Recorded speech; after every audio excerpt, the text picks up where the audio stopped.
It was definitely a memorable experience being able to go shark cage diving with winemaker Tom Barry and get to taste wine in the cage while we saw two 5-meter great whites pass us.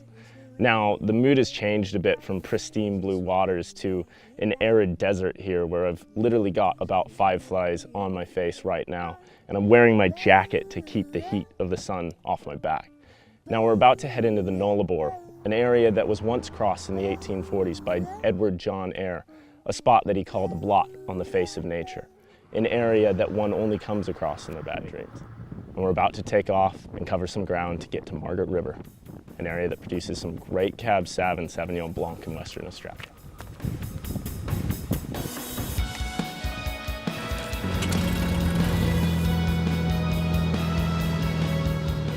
It was a long couple of days crossing the Nullarbor Desert. It feels great to finally have made it to the other side and seen the ocean again. And now I'm in Esperance, Western Australia, where I've hopped in a Cessna and I've gone off to Middle Island, where there's rumored to be treasure buried from a pirate called Black Jack Anderson. However, the treasure wasn't what brought me there. It was a lake called Lake Hillier that has a certain kind of algae which makes it pink. So I brought a bottle of pink wine and had a bit of a wine tasting. Now I'm off to Margaret River, one of the surf capitals of the world, to meet up with a professional surfer as well as a winemaker from Evans and Tate. My grommethood, I started surfing at 8 years old. Once I was bitten by surfing, mate, that was it. All the other sports were out the door. And I moved down here about age 16, once I was 17, once I finished school. Went straight from school pretty well on the world tour. Didn't look back till I retired. I quit surfing professionally at 24. But had a good time in those 8 years on the world tour, I tell you. I went into coaching and mate, it just, went from strength to strength.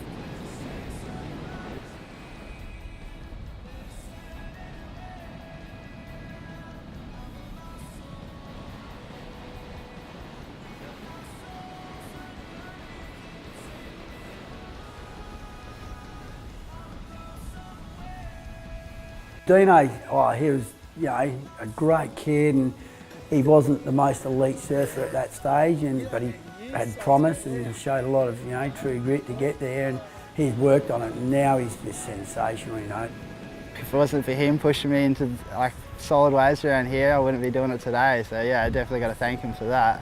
Everyone knows him around this area pretty well, and his surf school's definitely grown huge, and he's such an enthusiastic, good bloke, and the grommets just love him. He's always, getting stuck into him. He's always just getting them out there regardless of the weather or the conditions.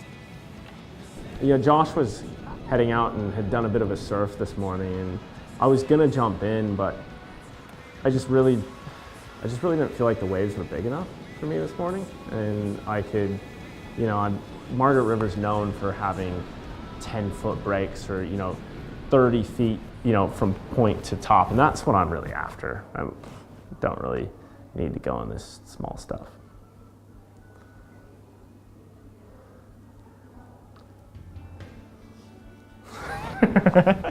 Being able to be here in Margaret River was something that I have spent probably 5 years waiting to happen. And the wine has drawn me here. The idea of the surf culture drew me here. It was all like Queenstown in New Zealand, where it was adventure sports and wine.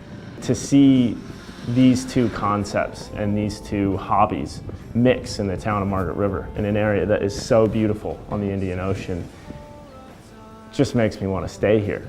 We all intermingle, and it's good to come out here and drink some wine and get amongst it. Yeah, I started surfing when I was about 7 years old, myself and my brothers in Perth, and it was the reason why I moved down to Margaret River was the surfing and the wine industry as the second reason. Yeah, Evans and Tate is a huge supporter of the region. We're the biggest producer in Margaret River and in Western Australia. You see that through cellar doors, the people who come here and just get excited when they see the wines and the property for the first time especially. A lot of people spend a lot more time here than they anticipated. It's a very young region. The first very small plantings were in 1967, but what it's done in that time is quite phenomenal in terms of especially Cabernet Sauvignon wines and Chardonnay, receiving international awards at international wine shows. Trellis system is something that we use in the vineyard to support the vine and present the fruit and manage the shoots of the vine in a certain way to get certain flavours. Also enabling it easier to prune the vines and pick the grapes so you don't have to bend over and obviously get a bit of backstrain, etc. So a number of reasons. We've got our Sauvignon Blanc vines here that we planted in 1974, so some of the earliest plantings in the region. You can see it's about a month into bud burst, so some nice short fresh shoots and looking like a pretty good crop on there for next vintage. Yeah. And Matt, what sort of trellis is this? It's a lyre trellis, so the trunks are split vertically, then split horizontally as well. And do you have any other types of trellises on the estate? Yeah, we've got two more. We've got a Scott Henry, so a single trunk and split vertically, and then a VSP, a vertical shoot position trellis, which the majority of the other properties on, the majority of the region's on. Now, when I arrived at Evans and Tate, I didn't take a close enough look at the vineyard because when I did, I was astonished to see that Matt was using 3 different trellis systems, all of them that looked differently, that presented the fruit differently, and that in the beginning of the lives of those vines were trained differently as well. Now, trellising is a branch of viticulture that, in order to understand the full scope of it, you would need to know the number of trellis systems that are out there, the positive and negative aspects of each, and the reasons that a viticulturist would choose one system over another to use in his vineyard today. Despite the vast amount of knowledge, I was excited to get a quick lesson on 3 systems in Matt's vineyard. All right, well, what do you reckon? We hit the road and go down the forest and get into some caves. Some caves, yeah. Hey? Have you been in the caves? I have, not for a long time though, so let's do it.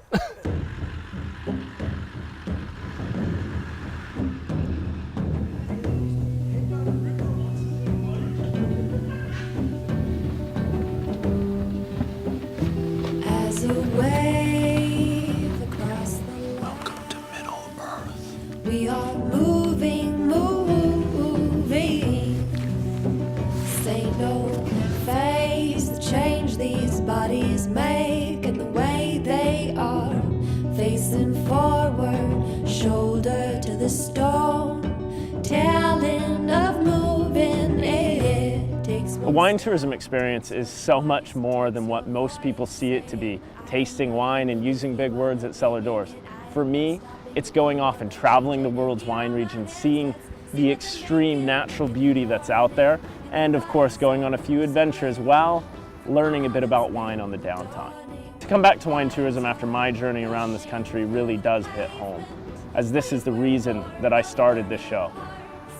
My journey around Australia has been intense. Starting in the Strathbogie wine regions, learning to pair wild food and game with Matt fowls and shooting rabbits in the Chardonnay vineyards, so much fun. Heading down to Yarra Valley and going kayaking, surfing, visiting Seal Island and learning about small batch winemaking. Taking off to Sydney and going to Hunter Valley where we went on hot air balloons, checked out the soils and the conditions in the Hunter, and then of course ended it in a fighter jet for our own Top Gun experience.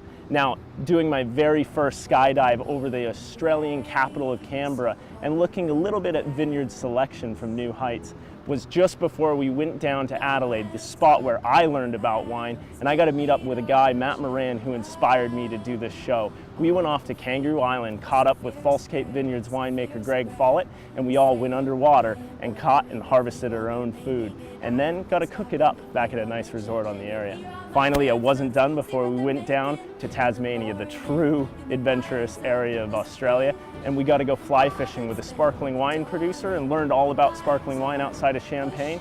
I couldn't quite end that experience without something truly adventurous, the world's largest abseil. Not gonna lie, probably the scariest thing I've done in my life.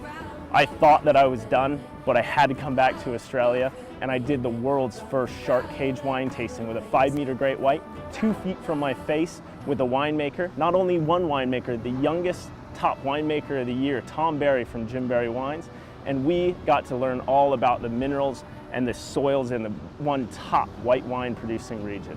Finally, sitting on the Indian Ocean, looking at probably the most beautiful sunset I've ever seen after checking out some trellis systems, the caves, and catching up with one of Australia's top surfers, Josh Palmateer.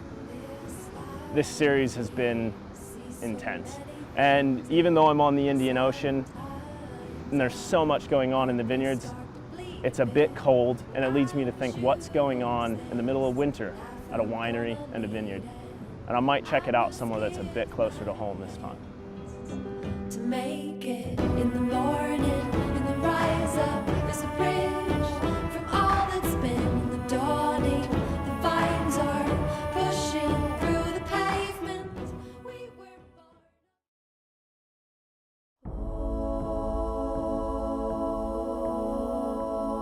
The United States of America, an area that houses some of the top wine-producing regions in this world, as well as a few of the mountain ranges that receive the heaviest snowfall out there. Come follow me this year as I hang out with some of the top athletes and winemakers here to see what keeps them so busy during the winter months. again.